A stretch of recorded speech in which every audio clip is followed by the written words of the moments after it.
Hello दोस्तों, आप सब कैसे हैं। आज मैं आपके लिए लेकर आई हूँ मंजू गोरसिया जी की रचना।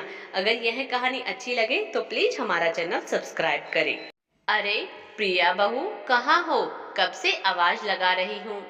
अरे मम्मी जी, मेरी माँ का फोन है, उन्हीं से बतिया रही हूँ। कहिए क्या बात है, कुछ चाहिए क्या? प्रिया बहू, माँ से ही बतियाती रहोगी या हमारे बाहर जाने की तैयारी में कुछ मदद करा दोगी? और सुनो प्रिया बहू, माँ को बता दो कि हम उन्हीं के शहर 2-3 दिनों के लिए रिश्तेदार के घर शादी में आ रहे हैं। अरे मम्मी जी, आप ही बात कर लीजिए ना, माँ को भी अच्छा लगेगा। अरे इतना समय नहीं है कि मैं फोन करूं, तुम ही बता दो। और हाँ, तुम्हारे पापा जी की दवाई नहीं मिल रही है, उसे लाकर दे दो, जिसे याद कर रख लेती हूँ, कहीं वहां जाकर बीमार ना पड़ जाए। ठीक है मम्मी जी। बहू प्रिया ने अपनी माँ से बात कर फोन रख दिया। प्रिया के सास ससुर शादी में चले गए। शादी निपटाकर जब माँ पापा घर वापस आए, तब प्रिया ने देखा मम्मी जी का मुंह फूला हुआ है। उसने हंसते हुए कहा, मम्मी जी शादी कैसी रही? बहुत मजा आया होगा। बहू, शादी तो बहुत अच्छी रही। नई बहू काफी दहेज लेकर आई थी। हमें भी वहाँ बहुत मान सम्मान मिला। पर तुम्हारी माँ का ना फोन आया, ना कोई हमसे मिलने आया। समधन जी का भी क्या कहना, हम तो इंतजार ही करते रहे, पर उन्होंने कोई व्यवहार ही नहीं समझा। वहाँ सभी हमारा मजाक उड़ा रहे थे कि तुम्हारी बहू की माँ मिलने तक नहीं आई। अब हम क्या कहते, पहले से ही उन्हें बता दिया था कि हम आ रहे हैं, फिर भी एक फोन तक नहीं किया। बेटा प्रतीक सारी बातें सुनते बोला, अरे मम्मी, प्रिया की माँ ना आ सकी तो कम से कम आप ही फोन कर लेते। वह क्यों तुमसे मिलने ना आ सकी, इसका कारण जानना नहीं चाहोगी? प्रिया के पिताजी की तबीयत खराब हो गई थी और उन्हें हॉस्पिटल लेकर गई थी। सारा दिन वही निकल गया।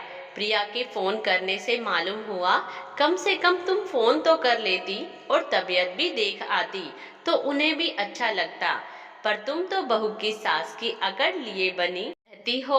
चलो अब बात खत्म करो, सफर से आई हो, आराम कर लो।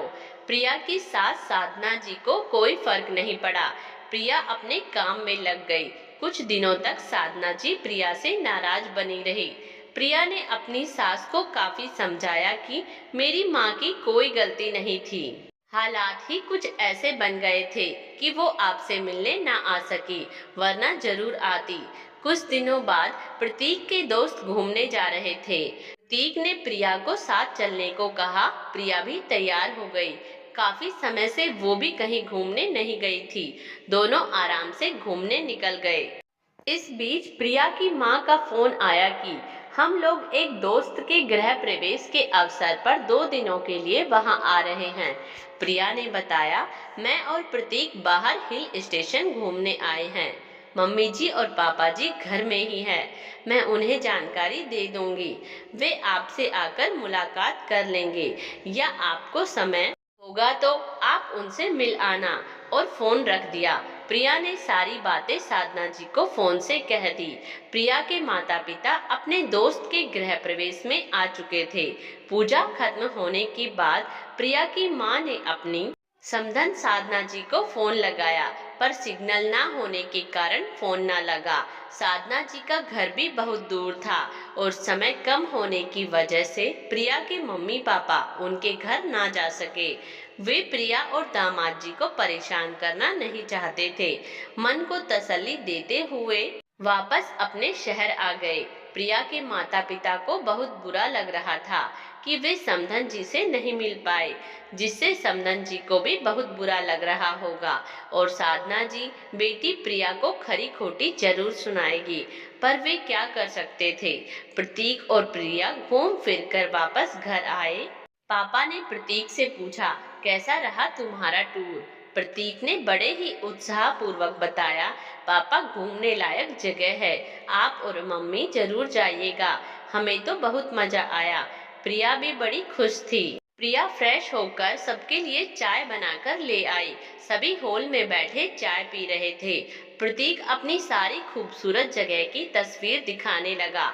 लेकिन साधना जी के चेहरे पर कोई हाव भाव नजर नहीं आ रहा था। प्रतीक उनका चेहरा भांपते हुए कहा, क्या बात है मम्मी, तबीयत तो ठीक है ना? हम तो सिर्फ 4 दिन के लिए गए थे। प्रिया ने भी कुछ दबाव देते हुए कहा। क्या बात है मम्मी जी, कहिए ना। अब तो साधना जी के मुंह से बम फूटा। क्या प्रिया, तुम नहीं थी तो तुम्हारी मम्मी आकर चली गई। हमसे मिलने का उनका कोई फर्ज नहीं बनता? ना ही उन्होंने एक भी फोन किया, ना घर आए। बेटी से ही संबंध बना रहता है क्या? मुझे तो बहुत बुरा लग रहा है। हम लोगों से बिना मिले ही चले गए। अब तो प्रिया बिना बोले ना रह सकी। मम्मी जी, आप क्या चाहती है? बहू की माँ है तो आपसे माफी मांगे? यह तो नहीं हो सकता। आप जब वहाँ गई थी तब भी आपको यही शिकायत थी कि बहू के मायके वाले ही मिलने आए या फोन करे। अब यहाँ आपके शहर आई है तब भी आपको यही शिकायत थी कि बहू के माँ बाप हम समधी से मिलने आए। यह कैसा रिवाज है?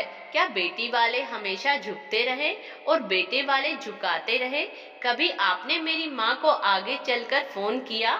तो फिर आप क्यों आशा रखती हैं कि आपके हर सुख दुख में और हर तीज त्योहार में मेरे मायके वाले ही पहले फोन करें? मम्मी जी, अब वो जमाना नहीं रहा। पापा जी और प्रतीक ने कभी कोई शिकायत नहीं की, पर आपको हमेशा किसी न किसी बात पर मेरे मायके वालों के व्यवहार में कमी नजर आने लगती है। और प्रिया रोते रोते अपने कमरे में चली गई। प्रतीक ने माँ को समझाते हुए कहा, माँ, आपको याद है कि भूल गई। कुछ महीने पहले दीदी का परिवार घूमने निकला था और दीदी ने आपको उनसे मिलने को कहा था कि स्टेशन आकर मेरे परिवार वालों से मिल आना, पर किसी कारणवश हम में से कोई मिलने ना जा सका था। पर दीदी के परिवार से कोई शिकायत नहीं आई। अब आप क्या कहेंगी?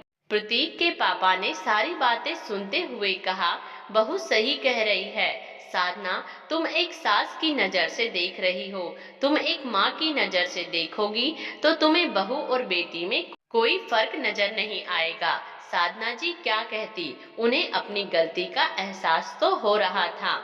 उन्होंने हमेशा एक सास की नजर से ही देखा। हमेशा बहू के मायके वालों से उम्मीद रखी जाती है कि वे पूरा व्यवहार निभाए, लेकिन वे ये क्यों नहीं सोचते अपने बेटे के ससुराल वालों से कितना व्यवहार निभाते आ रहे हैं।